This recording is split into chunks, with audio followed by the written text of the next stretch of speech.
19 matches into Season 2 with Birmingham City. We're in the top half of the table, and it's no fluke this time. In Thomas Letch, we trust. But we are still losing £2 million a month. So, should I sign this new contract I've just been offered?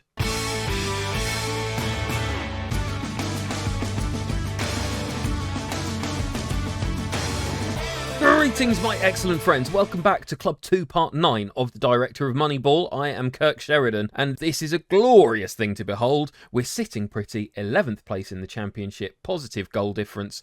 And you know what? We could, perhaps should, be doing even better.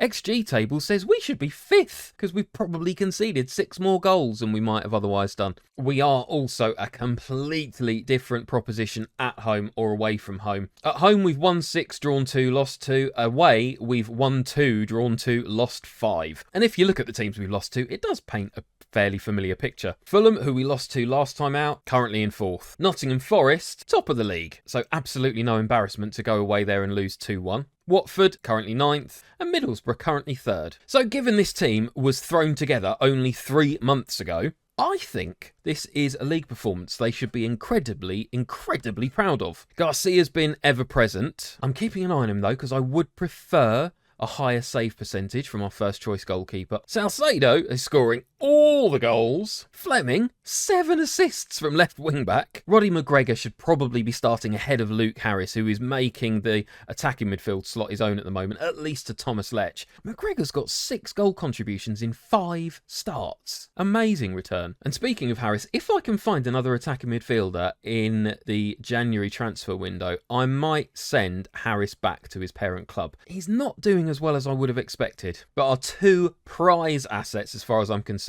you won't be surprised by at all. Rhydian Bennett we are missing at the moment. He's got a 3-month injury, tore his knee ligaments, a big loss because when he plays, we score all the goals. And Benjamin Boateng, when he plays, we don't concede any either. I mean, look at Boateng's progress.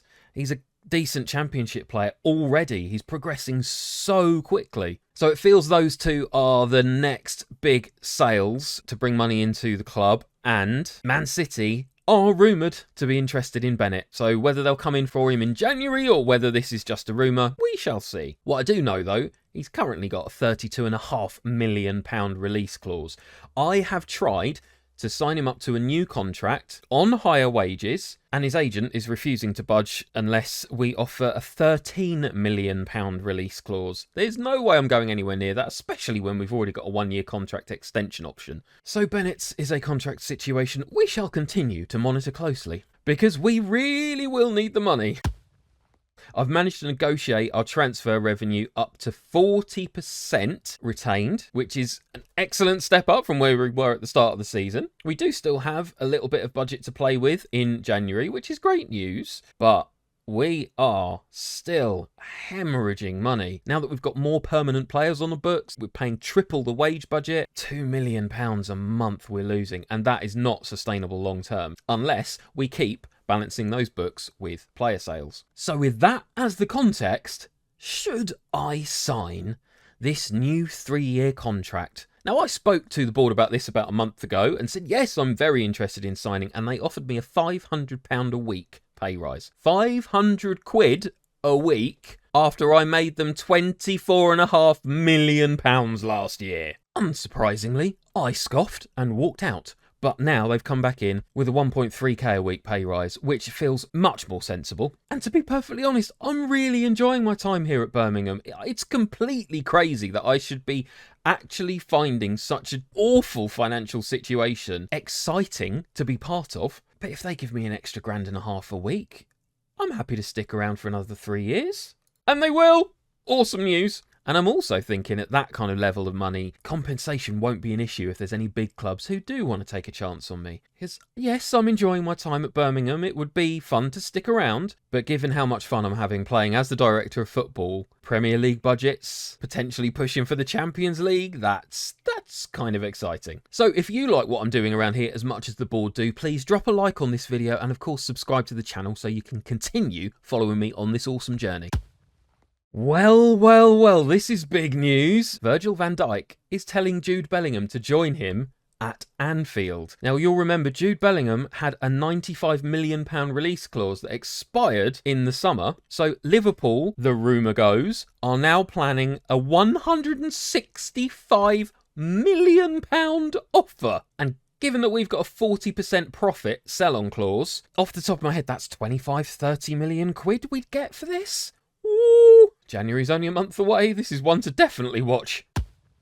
Something I just want to touch back on that I haven't talked about for a little while. Rule number 1 of Moneyball, those principles that I'm applying to this particular save. Give youth a chance. Promote youth above transfers at all times. Well, I'm absolutely following that here. We've got a bunch of great looking under 21s with huge potential who I've offered new contracts to that we're going to run out in about 6 months' time. Firstly, Latrell Belnavis, who is an attacking midfielder naturally. Great flair, pace and stamina. For our club DNA, he ticks determination, teamwork, work rate. A bit lacking in strength, but potentially Premier Division standard. Mark France has already, because of our issues with squad depth last season, played 19 times for us. Incredibly determined, can play up front or in attacking midfield. Julian Lammer is out on loan at the moment, but another striker. Maybe not a long-term prospect because he's lacking in those club DNA attributes, but potentially Prem standard again. And Frank Tatum, another striker with 5-star potential. And that's all feeding once again into my thinking for this January transfer window. Luke Harris, yes, he's a free loan. We're not paying any money for him, but he is currently blocking the playing time pathway for Roddy McGregor, who we paid over £1 million for this summer, and France, who has significant room to develop. So I am definitely leaning towards, at the moment, letting Luke Harris go to free up a squad spot for those youngsters to actually get some proper game time and start developing quicker, and obviously increasing their value so that I can sell them for loads and loads and loads of money, because that's what the director of Moneyball is meant to do.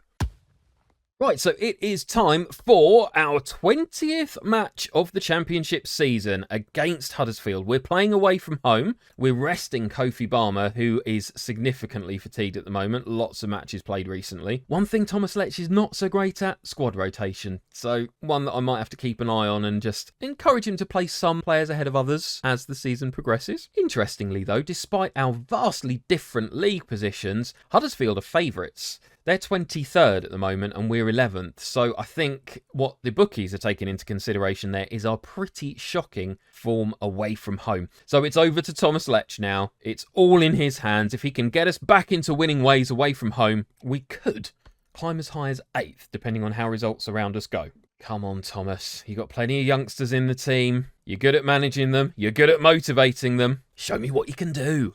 So we've got Huddersfield lining up with a 4-3-3 formation, and we, presumably our standard 5-2-1-2. We have Garcia in goal, back three of Terziev, Boateng and Bakema. Excellent, Boateng's in there, we probably won't concede then. Fleming and Reynolds as wing-backs with Arahan and Gibua in midfield with Harris, Van der Heyden and Salcedo up front. Let's get this match underway. An immediate early booking for Huddersfield there. That's good, because Van der Heyden has quite a bit of pace, and be interesting to see him up against... Oh, Salcedo is in straight away! 8 minutes on the clock. If that's onside, I think it is. It doesn't look like it's being checked. Beautiful. Cracking start. Salcedo has been an absolute revelation for us. I signed him as one of the players at the end of last season who never managed to actually get on the pitch. It was after the transfer window had closed. He was clearly eagerly awaiting his opportunity to show what he can do. And can Fleming do something from here? Oh, it goes off of the bar. Wow. Amazing effort there from Fleming from range. But yeah, Salcedo has just settled into this team so quickly, playing as an advanced forward today. He is putting chance after chance after chance away. And it's one of the things that's driving us up the table. It's absolutely great to see. Fleming again with the ball here. Throw in, cross to no one. It looks like they have an opportunity here. This is the first time we've actually seen Huddersfield with an extended period of possession in this particular match. Can we press them? Can we get the ball from them? We do. We managed to grab the ball back. Salcedo is in again. Is he going to square it? He is! Oh, Van der Heyden is fouled. That's a penalty. Is that also a sending off? No. That's a bit of a shame. I would have liked a sending off there for the central defender. But it is Salcedo to take the penalty. And, oh, it's saved. Too close to the goalkeeper. Well, Interestingly, our possession statistics recently have been incredibly good. We have not had much of the ball at all today compared to Huddersfield, but obviously we are doing a lot more with it. So I'm very happy with that. Excellent first half performance. Let's hold on to it in the second half, and we get a corner early on. Terziev, he's in! Now, Terziev, club captain, has not played much at all. He's been kept out of the team by Barmer, Welsh and Sam for the most part. They've been our starting centre-backs. Obviously, Boateng in today alongside Terziev. Oh, and the club captain leading by example. Fantastic. 60 minutes in then, and we're looking pretty comfortable. Huddersfield really aren't creating anything threatening at all. We're certainly not seeing any evidence of them creating strong goal-scoring opportunities. 70 minutes, we're yet to make a substitution, which is a bit surprising. There we go. Plan John. McGregor's now on. Zagre's on at left wing-back as well. 90 minutes, we're into added time. Hinshelwood plays it back to Boateng, who absolutely lofts one to Zagre, who's got a bit of pace. He manages to get into the box, cuts it back. Salcedo again for his second. Could have had a hat-trick today if it wasn't for missing that penalty. That, my friends, is how good we now are. That is no fluky result. That is no managing to hang on for a draw against all expectations, which is pretty much what we were doing last year. Obviously, we fell away last year. I don't think that's going to happen this year. We are genuinely looking now like a pretty decent team. We cut the ball back again. This can't be another opportunity for us. No, the ball is coming back. Huddersfield do want to at least please their fans a little bit there. Oh, and Garcia! That's something to send the Huddersfield fans home happy, at least. Unfortunately, can't be said the same for me, because that is an effort that Garcia should absolutely have saved. That is a dreadful goalkeeping effort. Yes, he's a higher standard than the keepers we had last year, but he is not showing good enough quality, I think, to stick around long term. I know it was bumped up by the penalty, but 3.17 XG. Phenomenal. 2 goals, 4 key passes for Salcedo and a 9.6 rating. This is where the director of football should definitely step in to offer some praise. Solid performance there from Harris as well, which is nice to see. Reynolds and Zagre doing well. Terziev coming in and, as I said, leading by example. And Gubua as well. Excellent stuff. That puts us up to 9th, and Salcedo is now the 3rd highest scorer in the division. This is amazing. And it's all down to this man, Thomas Letch. I mean, it's a little bit down to my transfers, obviously, but this is the guy who's getting the best out of the players on the pitch.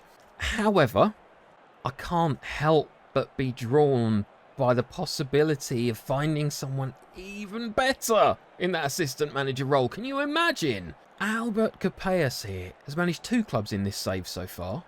Yes, he was sacked from his last one, but look how much better he is. He's the same amount of better than Thomas Letch as Thomas Letch was better than Jamie Day. And look how we've improved since making that managerial change. So I wonder, he would play a 4-3-3, tiki-taka instead of vertical tiki-taka. Let's just find out how much it would cost. So strangely, his preference is as a scout. No, we want you as an assistant manager. If we were to offer him for maybe 2 years, let's say 2 years. Oh no, nearly £6,000 a week. Oh well, we're walking away from that one. But I'll just keep an eye on some of these other characters just in case we need it later on in the season. Unfortunately, we have a situation here with Brian Ojeda, which is really down to Thomas Letch's inability to effectively rotate the team. He's a decent championship level player. Fair enough, he's not a natural defensive midfielder yet, but he is absolutely good enough to rotate with the rest of these guys. Maybe I'm going to need to send Hinshelwood back in January too. I can't be upsetting my contracted players. Yes, he's one of our best players, Hinshelwood, at the moment, but I have to put my squad first. This is Moneyball. I need to maximise their value. So I'm going to offer him more playing time. Yes, he's encouraged. Excellent. This is one of those rare occasions where I have to step in over the team manager's head. I do not want to lose Ojeda, so I'm going to select him in the matchday tactic in one of those defensive midfield spots. And next time I go on holiday, I'll be telling Thomas to use the current team selection. So essentially, I'm giving him an ultimatum. He has no choice. He has to pick Ojeda until I say otherwise. It feels wrong. Obviously, I don't want to get involved in team selection as director of football, but I need to protect our investment. So in 1 month's time, we're probably going to send Hinshelwood and Harris back home.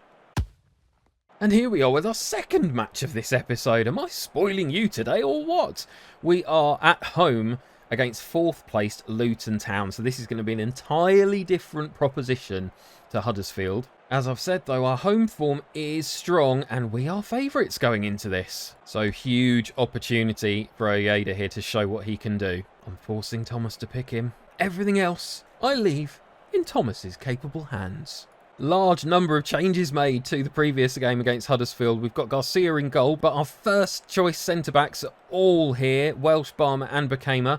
Wisdom is in at right wing-back. I haven't really seen him playing that role much this season. Zagre in on the left. Ojeda and Hinchell were chosen in midfield with McGregor, Van der Heyden and Salcedo up front. We've got a couple of tired players there who are not going to make it through the 90 minutes for sure, but Luton look even worse off than we do. So let's see what we can do against the fourth placed team in the division. 10 minutes in and we're absolutely all over the ball. I've never seen anything like it. We've got more than 75% possession. Nothing whatsoever is being created, but they're not getting a chance to even get a foot on the ball. We've now had 3 shots after half an hour, only 1 on target, so a low XG. Very dull match for the fans watching in the ground. Possibly even a boring, highlight-free first half. Well, that was riveting stuff. Don't know about you, but I was impressed with what we saw there. And of course, Luton have the first attack of the second half. Wisdom, though, clears it to nobody. That was a dreadful clearance. Although, we get the ball back. Sam puts his foot on the ball, slows the pace down. Garcia lofts a huge kick upfield, which only goes to the Luton defence. Can we press? Can we get the ball back? It looks like no is the answer there. But Sam gets it again. That is a terrible... Oh, my word. That was awfully, awfully close. Right, come on. Thomas, take Salcedo off. He's absolutely shattered. Just give him a rest. Right, plunges on. 70 minutes gone. Nothing much happening. Well, of all the matches that I chose to show you... Oh, my word, it's the 82nd minute. We have a free kick. Zagre, this looks like a good opportunity. I'm sticking my neck out. This is in. This is in. Oh, it's off the bar! Oh, what an effort from Zagre. Well, we have been the better team here against fourth-placed Luton. Comfortably the better team. We haven't created many opportunities, but they've had not a single chance apart from that one effort that they put wide, which came from one of our mistakes. Stephen Welsh, man of the match this time. And I say it again, I think we're actually a decent team. Not the most impressive performance from Ojeda there, unfortunately, but we'll give him another couple of opportunities to show what he can do. So with almost half the season gone, we're in 9th place.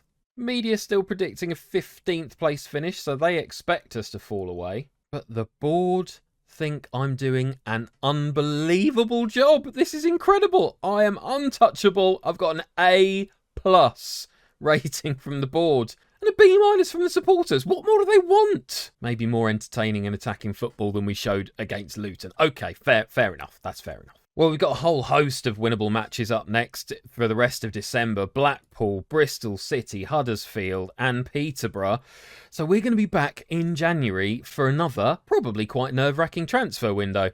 An opportunity to get tens of millions of pounds in from the sale of Jude Bellingham, tens of millions of pounds in from the sales of some of the other players, and send 2 of the loanees back to free up a pathway to first team action for some of our younger players. It really feels like, for the first time in a season and a half with Birmingham City, things for the director of Moneyball are actually going pretty well. So of course, in the next month or so, something's going to come out of nowhere and knock me sideways, isn't it? Well, I hope you've enjoyed what you watched today. If you have, please drop a like on the video, subscribe to the channel, turn your notifications on to find out the second the next part drops, and of course, be excellent to each other. I'm Kirk Sheridan. Thank you so much for watching, and I'll see you soon.